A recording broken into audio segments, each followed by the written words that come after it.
Sure, I'd be happy to explain Bitcoin. At its essence, Bitcoin is a value transfer protocol.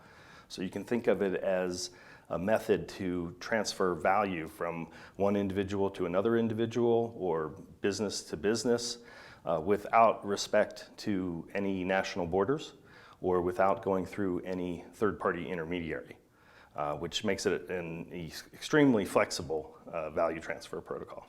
I definitely think Bitcoin will make the world a better place. The interesting thing about Bitcoin is that it demolishes the myth that we need a sovereign to issue our money or that we need kings to issue coins.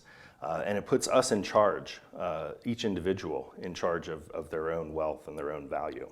I think it's wrong to call Bitcoin a Ponzi scheme because, first of all, it's not fraud. There's no fraud involved. Participation is completely voluntary. And more importantly, you're not using the investment of new investors to compensate prior investors or participants, which is the classic definition of a Ponzi scheme. I actually think it's more appropriate to call the US Federal Reserve and the ECB a Ponzi scheme. When you take a $10 bill now into the US Treasury to redeem it for something, you actually get 2 5s. On the merchant side, Bitcoin has many beneficial properties. First of all, 60 plus countries are restricting Visa, MasterCard, PayPal. So if you're trying to reach out to a global marketplace, you can instantly flip the Bitcoin switch and have access to a global marketplace, especially the countries that are being blocked by Visa, MasterCard, and PayPal. And that's a huge part of the world. Mostly the developing part of the world. You also have immediacy of settlement. You have no risk of chargebacks.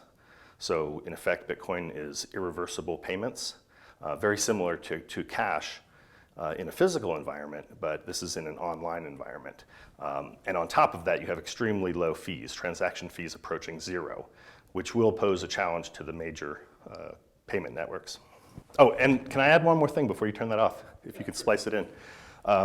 In addition to those functions of the foundation, we are also running the world's largest Bitcoin conference, which this year will be held in Amsterdam from May 15th through May 17th.